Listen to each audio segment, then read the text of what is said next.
Assalamualaikum warahmatullahi wabarakatuh.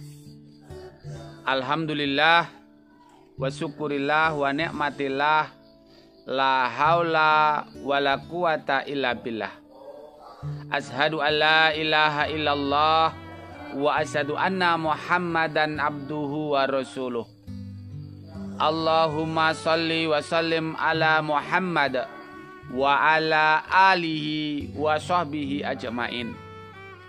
Raditu billahi rabba wa bil islami dina wa bil muhammadin nabiyya wa rasulah. Rabbi zidani ilma warzuqni fahma. Hasbunallah wa ni'mal wakil, ni'mal maula wa ni'man nasyir. Tawakkaltu 'alallahi la haula wala quwwata illa billahil aliyyil azim. A'udzu billahi minasy syaithanir rajim. Bismillahirrahmanirrahim. Tabbat yada abi lahabin wa tab. Ma aghna anhu maluhu wa ma kasab. Sayasla naran dzata lahab wa mra'atuhu hammalatal hatab fi jidha hablum mim masad. Sadaqallahul azim. Sahabatku semuanya, pemirsa TV Ainul Yakin dan pemirsa channel Nasihat Abi Guru Isma. Pada pagi hari ini Abi ingin melanjutkan kajian kita, yaitu terkait dengan masalah mengumpat, mencela dan mengumpul-ngumpulkan harta. Mengumpat, mencela dan mengumpul-ngumpulkan harta. Yang kemarin itu ada pada surat Al-Humazah. Surat Al-Humazah. Abi ingin melihat dari satu sisi yang berbeda, yaitu terkait dengan kajian-kajian psikologi Al-Quran. Ya, kajian-kajian psikologi Al-Quran, yaitu bagaimana Al-Quran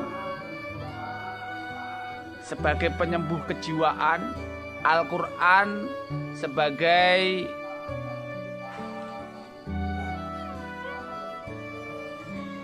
pedoman untuk menyembuhkan jiwa, ya, mengobati jiwa dan memperbaiki akhlak.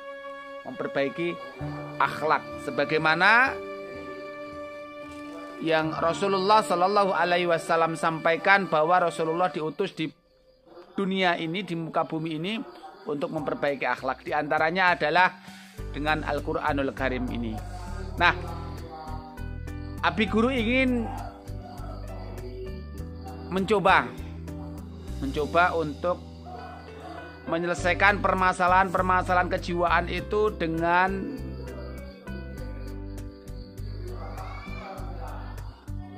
apa yang telah Allah sampaikan di dalam Al-Quran. Jadi menyelesaikan masalah kejiwaan dengan Al-Quran, karena sangat relevan sekali, sangat sesuai, sangat pas sekali. Ya, sebetulnya masalah kejiwaan ini semua sudah disampaikan di dalam Al-Quran. Ya, semua sudah disampaikan dalam Al-Quran.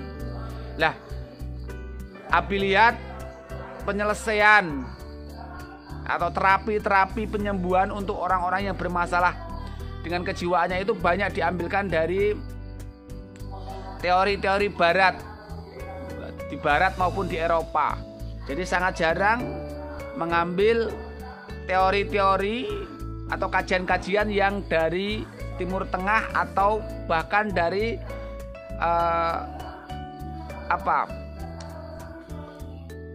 kekhasan lokal, ya, budaya lokal sendiri, sehingga ketika mau diterapkan di Indonesia begitu ya berbeda, karena contoh-contohnya itu contoh-contoh dari luar, banyak kasus-kasus dari luar, tapi jarang kasus-kasus itu dari dalam sendiri. Nah, kalau Abi lihat studi-studi kasus yang ada di dalam Al-Quran itu hampir mirip-mirip dan hampir bisa diterapkan semuanya, hampir sama gitu loh ya.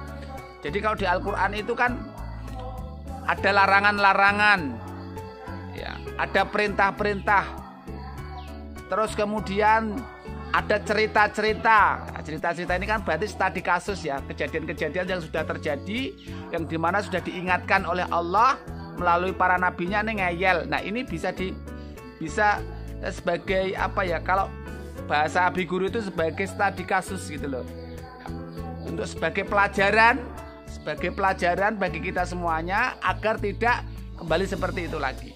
Maka Abi ingin mengulas kajian-kajian Abi terkait dengan kejiwaan itu yang Abi namakan psikologi Al-Quran. Bener salah gak ngerti aku ya. Yang jelas Abi ingin psikologi Al-Quran itu ya menyelesaikan permasalahan kejiwaan manusia itu dengan mengambilkan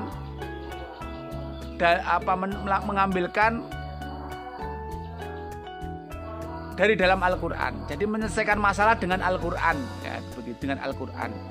Melalui apa? Melalui perintah-perintah Allah, melalui larangan-larangan Allah ya. Terus kemudian melalui cerita-cerita yang ada dalam Al-Quran ini. Isinya Al-Quran itu kan ada larangan ya, ada perintah, ada cerita-cerita, kemudian ada juga beberapa ayat-ayat yang menimbulkan ketenangan ya, kekhusyuan, terus yang menceritakan tentang kebesaran Allah dan sebagainya. Nah ini yang ingin Abi sampaikan nanti untuk menyembuhkan kejiwaan. Nah kalau kemarin sudah Abi mengawali dengan surat Al-Humazah, yaitu bercerita tentang mengumpat, mencela dan mengumpulkan harta. Nah, sebetulnya kan kalau dikaji lagi ya, yang kemarin yang Abi sampaikan itu permasalahan kejiwaan itu ya karena banyaknya orang sedang mengumpat, orang sedang mencela. Nah, orang yang suka mengumpat dan mencela ini kan berarti kejiwaannya kan terganggu kan begitu loh. Dan penyebab sebetulnya permasalahan jiwa itu karena mengumpulkan harta, menghitung-hitung seolah-olah dirinya itu tidak akan kehilangan. Tafsiran harta kemarin sudah Abi sampaikan. Nah ini problem. Subhanallah, Abi Guru menemukan keren banget gitu loh ya. Kalau kita kembali kepada Al-Quran itu rasanya tenang ya, rasanya ayem gitu loh ya. Jadi bismillah, mohon doanya supaya Abi Guru bisa istiqomah menyampaikan kajian-kajian untuk menyelesaikan permasalahan kejiwaan ya dengan Al-Quranul Karim ya. Pada saat ini Abi melanjutkan saja dari surat Al-Humazah kemarin masuk ke surat Al-Lahab yang sudah Abi bacakan waktu di Mukaddimah tadi.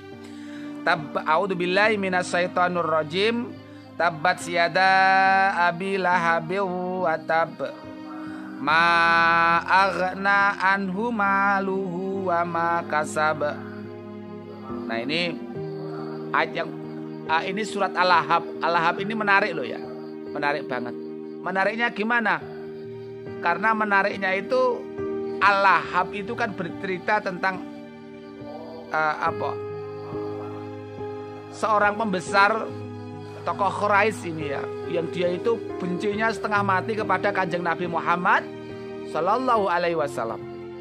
Abu Lahab ini bencinya pol ya, nggak suka pokoknya kepada syiar agama yang dibawa oleh Kanjeng Nabi Muhammad. Benci pokoknya. Dia merasa takut. Abu Lahab ini kan merasa takut ada seorang pemuda yang membawa satu kebenaran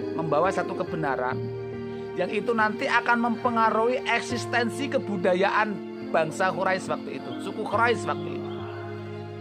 Jadi ini eksistensi suku kebudayaan itu kan sebetulnya Abu Lahab ini kan orang-orang yang tidak mau kehilangan budayanya. Ya, Abu Lahab ini adalah salah satu contoh orang yang mereka tidak rela kalau pekerjaannya, eksistensinya itu nanti akan hilang gitu loh, akan hancur karena ajaran yang dibawa oleh Kanjeng Nabi Muhammad Sallallahu Alaihi Wasallam.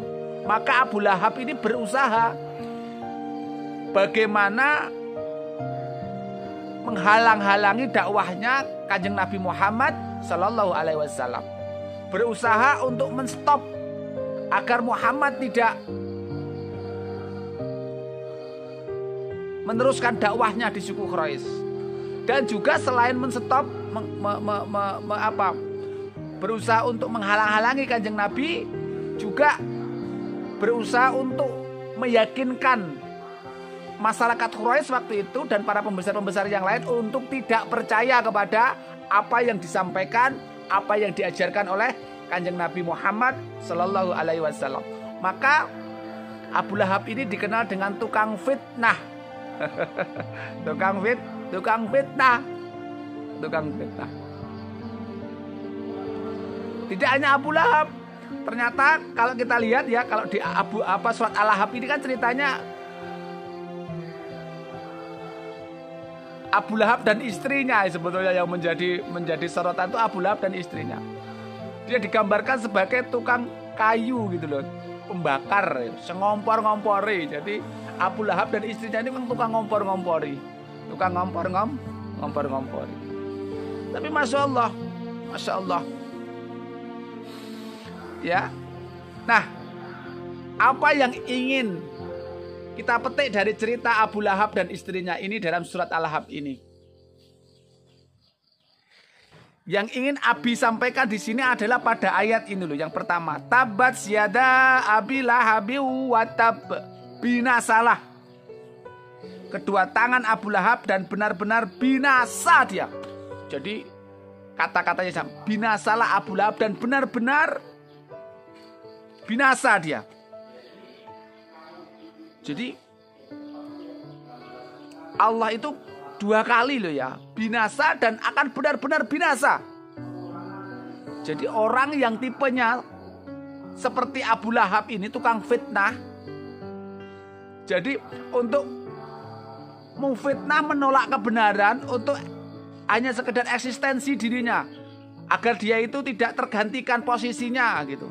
Maka dia fitnah sana fitnah sini, tidak menolak kebenaran, maka binasa.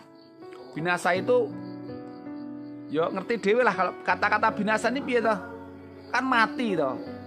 Berarti matinya itu kalau mati teksek gitu enak ya toh. Teksek gitu enak. Tapi kalau matinya itu mati yang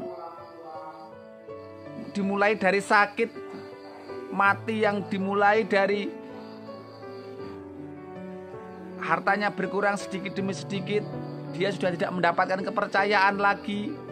Ya, wah itu kan sangat, ini loh yang akan bisa mempengaruhi kejiwaan seseorang. Lah kalau orang begitu gagal teksek mati gitu, nggak ada masalah di dunia loh ya, maksudnya kalau kuburan ya mesti kayak masalah ya gitu. Tapi yang menjadi masalah itu ketika matinya itu pelan-pelan, dimulai dari sakit, hartanya sedikit dimulai dari dia berpenyakit, anak-anaknya bermasalah semuanya, istrinya juga begitu, masyarakat sudah mulai tidak percaya kepada dia. Ini kan permasalahan yang akan bisa menghancurkan, membuat dia senteng, membuat dirinya tuh keedian gitu loh kita. Nah, ini. Maka ingat surat Al-Lahab ini apa? Binasalah, binasa. Ya, binasa. Dan benar-benar akan binasa. Nah, ini kan tolong bagi panjenengan semuanya yang sekarang lihat, kamu semuanya, panjenengan semuanya itu gayanya kayak Abu Lahab, orang tukang fitnah sana fitnah sini untuk mengumpulkan harta panjenengan, untuk sekedar eksistensi panjenengan itu loh, supaya panjenengan diakui panjenengan. Apakah harus menjatuhkan orang lain? Ya, ya, tidak mengakui kehebatan dia, tidak mengakui kebagusan seseorang, ini akan menyebabkan orang itu akan binasa, hancur pokoknya hancur. Hancurnya itu ini satu keluarga loh ya. Abu Lahab dan istri berarti kan satu keluarga. Dan ayat yang selanjutnya lagi dia akan binasa, tetapi ditegaskan lagi pada ayat selanjutnya adalah ma aghna anhu maluhu wa ma kasab. Tidaklah berguna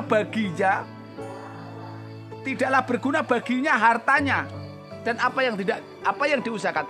Tidaklah berguna baginya hartanya dan apa yang diusahakannya.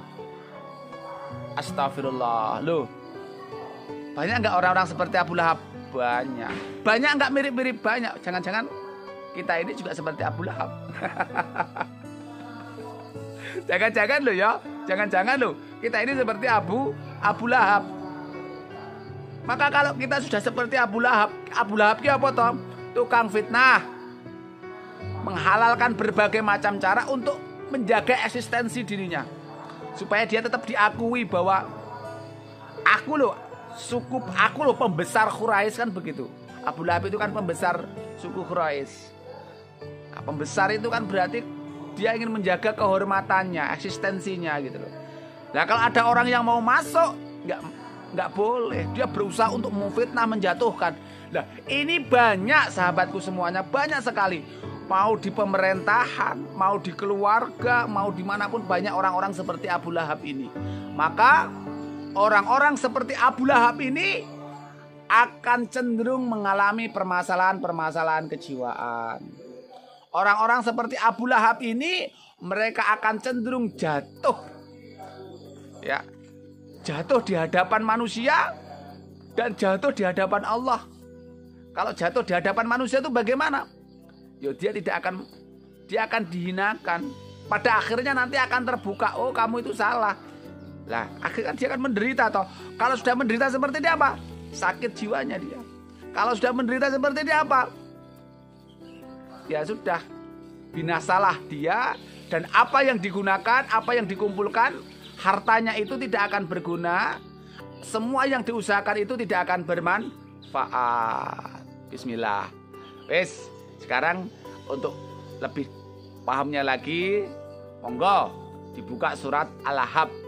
Jangan seperti Abu Lahab mengumpulkan harta, tukang fitnah, tukang jelek-jelekin orang, menghalalkan berbagai macam cara untuk menjaga eksistensinya. Kalau sudah seperti itu, binasa, tidak akan berguna, sakit jiwanya. Assalamualaikum warahmatullahi wabarakatuh.